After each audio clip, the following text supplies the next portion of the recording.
ছেলে পেলের প্রেম, এই ফুলাবেন আবিয়াতি ফুলাইনের প্রেম প্রীতি যে দূর, বিবাহিত নারী পুরুষের পরক্রিয়া তার থেকে 10 গুণ বেশি জানেন। হ্যাঁ, হালাত আমি ডাইরেক্ট বললাম আর কি, খুব নাজুক। কেন? মানে কেউ ধর্মের বাঁধন মানতে রাজি না, মূল কিচ্ছু না। প্রত্যেকে যদি সিদ্ধান্ত নিত আমার স্ত্রীর ব্যাপারে আমার দায়িত্বটা কি, আমার ছেলের ব্যাপারে আমার দায়িত্বটা কি, আমার মেয়ের ব্যাপারে আমার দায়িত্বটা কি, আমার রোজগার করার ক্ষেত্রে আমার দায়িত্ব কি, আমি বুঝি মরি বাসি হালাল হারাম চুরি ডাকাতি ওজনে কম দিয়া মিথ্যা বললা বাটপারি করিয়া সিটারি করিয়া কিস্তিতে পারি, যেমনে পারি মানুষের মাথাত বাড়ি দিয়া পারি, টাকা আমার লাগবেই। তোমারে এত বড় বাধ্য কে করছে বেটা? কোন শয়তানে বলছে তোমারে? কোন ইবলিসে বলছে যে হালাল হারাম সব বাদ দিয়া তুমি শুধু পয়সা কামাই করো? বলছে এটা, কোরআন বলছে এটা। কথা বলেন না কেন? রাসূলুল্লাহ বলছে এটা। আর আচ্ছা, আল্লাহ রাসূল রাখেন, সরকার বলছে এটা, কে বললো? তারে বললো কে? কেন আমরা এটা বুঝি না মিয়া? কেন মিথ্যা বলেন? এই মুসলমান যারা রোজগার করেন, কেন ওজনে কম দিবেন? কেন সুদে টাকা নিলেন? কেন কিস্তি নিলেন? বলেন, কেন হারাম খাইলেন? বলেন মিয়া। অভাবের কারণে কয় টাকার অভাব ছিল? রিজিকের জন্য কি কষ্ট করছেন? হালাল উপার্জন করা তো ফরজ করছেন আল্লাহ, নবীজি বলছেন। আপনি মেহনত করবেন না কেন? পরিশ্রম করবেন না কেন? তলাবু কাসবিল হালালি ফরিদাতুন বাদাল ফরিদা। আল্লাহ বলছে, নবীজি বলছে, 5 ওয়াক্ত নামাজ রোজার পরে এক মুসলমানের উপরে হালাল উপার্জন তালাশ করা ফরজ। ইসলাম শুক্রবারও অবসর দেয় না। সরকারে ছুটি দিছে মিয়া শুক্রবার, ইসলামে কোনো শুক্রবারে ছুটি নেই। কোরআন সুন্নাহর আলোকে শুক্রবার ছুটির দিন। কথা বলেন না কেন?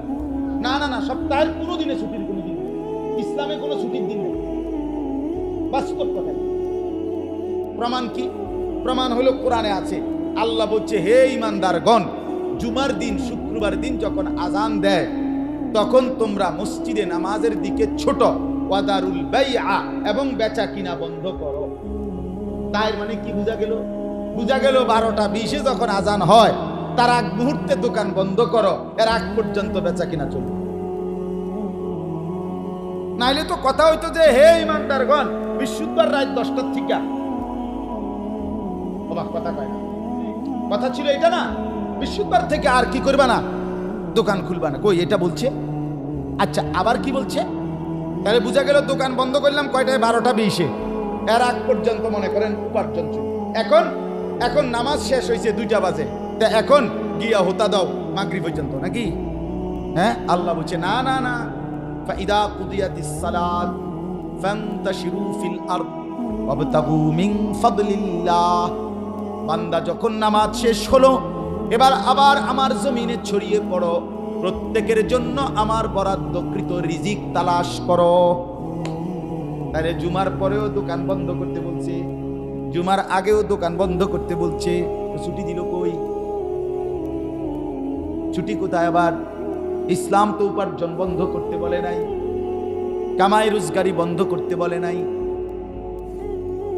আল্লাহ তো বলে নাই দুনিয়া ছেড়ে দাও, বলেছে আল্লাহকে ভুলে না যাও, বলেছে আল্লাহকে সঙ্গে রাখো, বলেছে ওয়াবতাগু মিন ফাদলিল্লাহ, বান্দা আমার রিজিক তালাশ করো। যদি বলেন আল্লাহ আর ওয়াদকুরুল্লাহ কাসীরা, এই যে সাথে বলছি এটা, শুধু আমি আল্লাহকে বেশি বেশি মনে রাখো, লাআল্লাকুম তুফলিহুন। যদি দুনিয়া তালাশ করো, আমি আল্লাহকেও মনে রাখো, তাইলে নিশ্চিত আমি বললাম তুমি নিশ্চিত সফল হবে, কামিয়াব হবে। দুনিয়াও চলবে, আখিরাতও চলবে, আখিরাতও চলবে। আলহামদুলিল্লাহ, আল্লাহ আমাদেরকে বুঝ দান। আমার বাপ, আমার ভাই, আমার বন্ধু, চলেন ফিকির করি, জিন্দেগি পুরাপুরি আল্লাহর দিকে ফিরান, আল্লাহর দিকে ফিরান। ছেলেটাকে বঞ্চিত করেন না কোরআন থেকে, ছোট্ট বাচ্চাকে, মেয়েকে, পরিবারকে, নিজেকে। এত বেশি দুনিয়ায় ডুবে যাইয়েন না যে আখিরাত মনেও না। হায় নওজোয়ান যুবক ভাই, তোমাদেরকে কোনো লাভ নাই রে দোস্ত, শুধু শুধু মোবাইল টিপতে টিপতে কোডি শুদ্ধা ভাঙ্গালাইছ। কিন্তু যেই বেডিরে তুমি চাও, বেডি কোনো তোমার কাছে আইতো না। হিন্দি সিনেমার নর্তকিরি দিয়ে তুমি করবে কি বুদ্ধা কামে ব্যাক কর। রাস্তার বেডি যে টিকটক করে, যে ফেসবুকে নিজের ছবি নিজের শরীর অঙ্গভঙ্গি আপলোড করে, তো সে কি তোমার মতো এক বেড়ারে দেখাইয়া খুশি হইব? এ তো দেখাইছে কোটি কোটি মানুষের জন্য, তো তোমারে তো একলা তোমারে দিয়া লাভ। তুমি চরিত্র নষ্ট করে লাভ হইল কি? কথা বলেন না। বেডির যদি এক পুরুষ দিয়ে হইতো তো বেডি কি এত মানুষের লাগে দেখাইতো? এটা তো বেডি তো হিসাবে বুঝাই দিছে যে আমি কোনো এক পুরুষে তৃপ্ত নই। কাজে তুমি একক যুবক, আমারে দেখা যদি ঘুম মারো, চরিত্র নষ্ট করো, শরীর নষ্ট করো, কাপড় নষ্ট করো, শেষ পর্যন্ত যৌবন তোমারই নষ্ট হবে, আর কিচ্ছু লাভ। আমি তো তোমার জন্য না, আমি তো উন্মুক্ত প্রদর্শনীর জন্য দিছি। এই জন্য ভাইয়া চরিত্র নষ্ট না করি, আখলাক নষ্ট না। কি লাভ, কি অর্থহীন এই কাজের মধ্যে কি ফায়দা?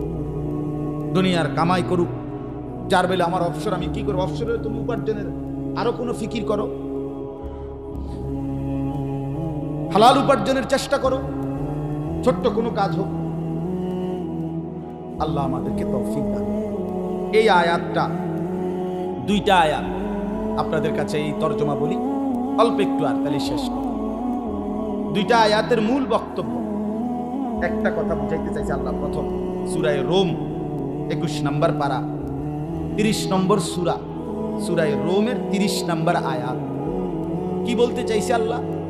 আল্লাহ বলতে চাইছে বান্দা, এর আগে আয়াতগুলোতে আল্লাহ বলছে আমার চারদিকে বান্দা, ডানে বামে উপরে নিচে, তোমার নিজের শরীরে দেহে, তোমার মতো অন্য মানুষদের মধ্যে যেদিকেই তুমি দেখবা, এক কথায় তুমি আমি আল্লাহর কুদরতি দেখতে পাবে। সব কাজ আমার। আল্লাহ বলেন এগুলো আমার, তুমি দেখো খেয়াল করে। আমার মাটির তৈরি সৃষ্টি মানুষ আমার, স্বামী স্ত্রী আমার বানানো, রাত আমার, দিন আমার, সূর্য আমার, চন্দ্র আমার, আসমান আমার, জমিন আমার। আল্লাহ বলেন সব আমার, সব আমার। এগুলো এক কথা বলছে।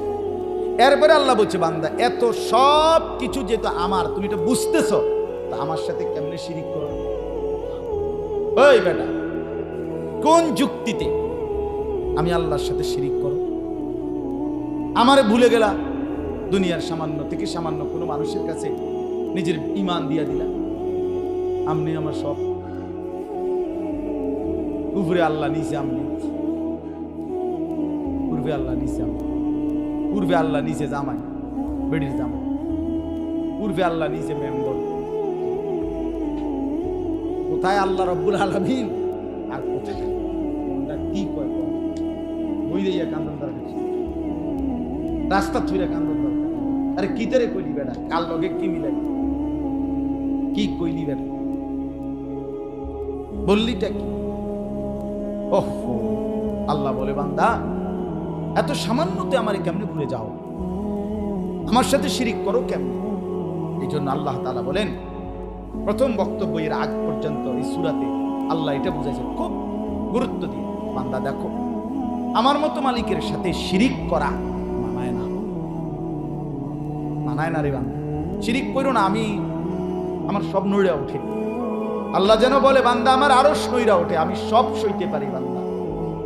100 খুন আমি মাফ করে দেব, 70 বছরের গুনাহ আমি মাফ করে দেব, আমি সারা জীবনের নাফরমানি মাফ করতে রাজি।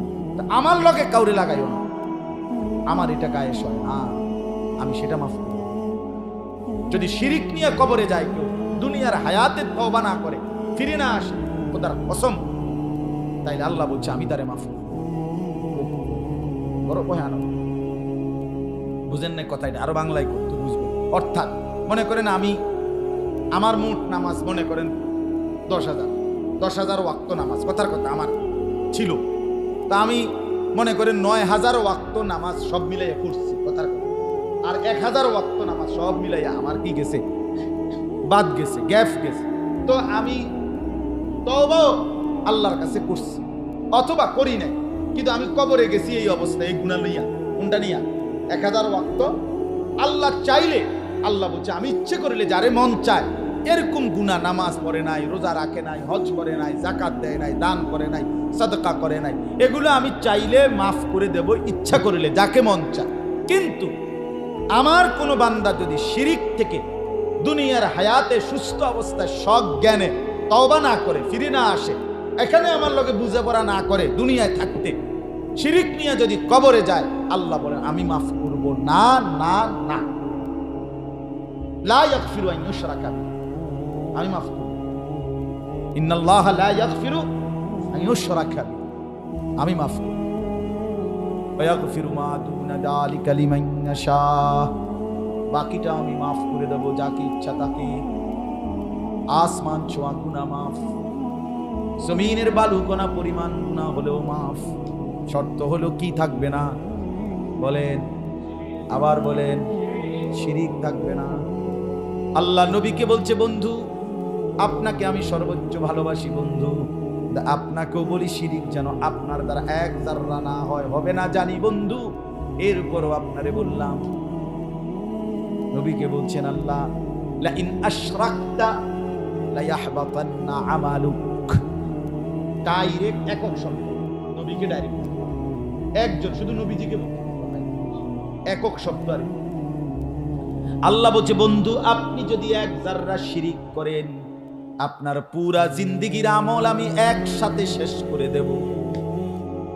আপনার 23 বছর এক টিপে ডিলিট করে দেব। আপনি কেডা? আমি কি? ওয়ালা তাজাল মাআল্লাহি ইলাহান আখার। আল্লাহ বলে, বন্ধু আপনাকে বলছি আমার সাথে কাউকে শরীক করবেন না, কাউকে মিলাবেন না। যদি করেন কি হবে?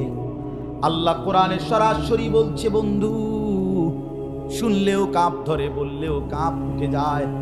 আল্লাহ বলে, বন্ধু আমার সাথে যদি কাউকে 1 সেকেন্ডের জন্য মিলান, আপনি নবীকে বললাম ফাতুল কাফি জাহান্নাম, আপনাকেও জাহান্নামে ছুঁড়ে মারা হবে। শিরিক না কি না হয় কথা, এটা শুধু মুখস্থ রাখলে হইতো না যে আমার দ্বারা যেন শিরিক না হয়। আমি কথাই রাওনা হইতো না, আপনি শুধু মুখে কইয়া দিছেন হ্যাঁ হইতো না, কইলাম হইতো না। আপনি তো বুঝেন না কি শিরিক কারে কয়, কেমনে হয়। আপনি উদয় কথাটা কইয়া দিলে হইব না যে না হইতো না, জান কইয়া দিলাম হইতো না। শিরিক কি দ্বারা হয়, কখন হয়, কি কথার কারণে, কি আচরণের কারণে, কি বিশ্বাসের কারণে, এটা জানা আমার আপনার প্রত্যেকের জন্য লাজেম। খেয়াল রাখা। আমার শায়েখ আল্লামা মুফতি মুশতাকুর নবী সাহেব প্রায় বলে যে মাঝে মাঝে কলিজায় হাত দিয়েন আর চাইয়েন আমার ঈমান আছে তো, ঠিক আছে তো। এবার আল্লাহ বলেন, অতএব কি করো না, শিরিক করো না বান্দা। তাহলে এখন কি করবে? আল্লাহ বলেন, এইটাই আয়াত, তরজমাটা বলতেছি। আল্লাহ বলেন, বান্দা চারদিকে কার কুদরত বলেন না, আর অতএব আমি আল্লাহর সাথে কি করো না, তো কি করবা? তো আল্লাহ উত্তর দিচ্ছে, ফাআকিম ওয়াজহাকা লিদ্দীনে হানিফা। এটা শুনুন কি বলছেন আল্লাহ। বলেন, অতএব হে আমার বান্দা, প্রত্যেককে বলি একজন একজন করে। আল্লাহ বলছে প্রতিটা ইমানদার, প্রতিটা মুমিন, তোমাদের সবাইকে আমি বলতেছি। আল্লাহ বলেন, ফাআকিম ওয়াজহাকা লিদ্দীনে হানিফা। একনিষ্ঠভাবে তোমরা প্রত্যেকেই তোমাদের পুরা চেহারা, পুরা দেহ, পুরা জিন্দেগি একনিষ্ঠভাবে আমার দ্বীনের দিকেই ফিরাইয়া রাখো। দিল, দিমাগ, আচরণ, উচ্চারণ, আচার ব্যবহার, লেনদেন, ঘর বাহির, বাজার সংসার, ব্যবসা চাকরি, আয় রোজগার, সব কিছুতে আমার দ্বীনের দিকেই ফিরে। মসজিদে ঢুকছো, নামাজ পড়ছো নবীর তরিকায়, বাজারে ঢুকছো, ব্যবসা করছো বেঈমানের তরিকায়, এটা তো হলো না। মসজিদে ঢুকছো, নামাজ পড়ছো আল্লাহর তরিকায়, বের হয়েই আবার চা দোকানে, টেলিভিশনের সামনে বসে গেছো, এটা কেমন হলো বান্দা? এটা কেমন হলো? এক আলেমকে দেখে বললা যে হুজুর দোয়া করেন আল্লাহ যেন ব্যবসাটায় বরকত দেয়।